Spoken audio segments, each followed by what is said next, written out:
स्वामी समर्थ दोस्तों. तर आज मी बनवते मटर भेंडी, म्हणजे मटर टाकून मी भेंडी बनवणार आहे. तर चला मग मी याच्यासाठी मी बघा, इथं मी भेंडी, वाटाणे, टमाटा, कांदा, लसूण सगळं तयार करून घेतलेलं आहे. आता मी यांना फोडणी देईल. तर मी आधी पॅन गरम केला, नंतर मग त्याच्यात तेल टाकते. तेल थोडंसं जास्त टाकायचं, तशी तुमची चॉईसनुसार. मी इथं तेल घेतलं, नंतर मग इथं जिरं, मोहरी टाकेल. तेल जसंही गरम झालं, की तिथं मग मी ते जिरं, मोहरी टाकेल. तेल चांगलं गरम होऊ द्यायचं, मग जिरं, मोहरी टाकायची. आणि त्यानंतर मग आपले जे हिरवी मिरची, लसूण याचे टाकायचं आणि ते बी चांगलं कसून घ्यायचे. लसूण चांगला कसून घ्यायचा. लसूण आणि आलं दोघं. इथं मी आता आधी हिरवी मिरची टाकली होती, नंतर मग लसूण टाकला. लसूण बी चांगला कसून गेला आणि त्याच्यानंतर मग कांदा टाकायचा. पण चांगला लसूण थोडासा गोल्डन वेने होऊ द्यायचं, नॉर्मलच कसायचा तो. त्याच्यानंतर मग कांदा टाकायचा. कांद्यानंतर मग चांगला तो कांदाही चांगला कसून घ्यायचा. कांदा असं गोल्डन फ्राय होऊ द्यायचं थोडंसं. बघा, इथं कांदा आता मी चांगला कसून घेईल. कांदा फ्राय करून घेईल. कांदा जाड बारीक तुम्ही तुमच्या चॉईसनुसार कापू शकता. मी इथे थोडं जाड मोठा कापलेला आहे, कारण की मला भेंडीमध्ये मोठाच आवडतो.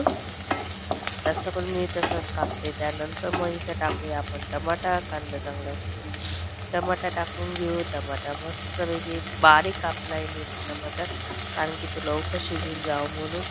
त्या टमाटा बी मी चांगला कसून घेईल आणि मस्तपैकी तरी हे होईल. टमाटा लवकर शिजू म्हणून याच्यासाठी नॉर्मल थोडंसं मीठ टाकायचं, नाहीतर मीठने टमाटा लवकर शिजून जातो. त्यानंतर मी थोडंसं वेळ झाकून देईल, टमाटा शिजू देईल आणि नंतर मग परत मी हे करून घेईल. बघा, मी आता कसून घेते, चाळून घेईल थोडा वेळ आणि त्यानंतर मग मस्तपैकी हे होतील. आणि नंतर मग बटाटा टाकेल, वाटाणे टाकेल. बटाटा टाकेल, मग नंतर मी हे पण चांगले परतून घेऊया. थोड्या वेळ झाकण लावून मस्तपैकी फ्राय करून घेऊया. तसे वाटाणे शिजायला जास्त वेळ नाही लागत, ते लगेच. आणि माझे हे हिरवे वाटाणे आहेत म्हणून लवकर शिजून जातात, काही हे नाही.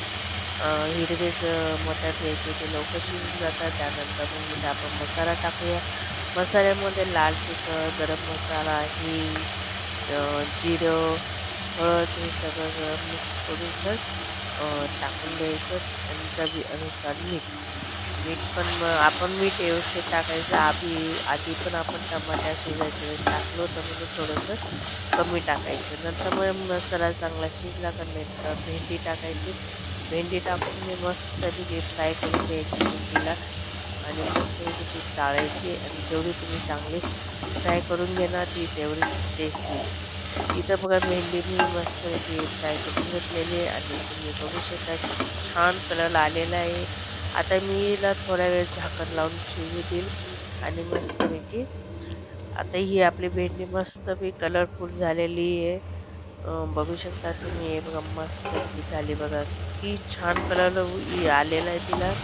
ऑलरेडी आधी कलर होता, आता अजून कलर आला. हे बघा, इथं आपली भेंडी तयार आहे. बघा किती छान कलसून झालेली आणि टेस्टली तर तेवढी छान आलेला आहे. बघू शकता तुम्ही. इथं आपली तरी थोड्या वेळ अजून आता आपण झाकून देऊया.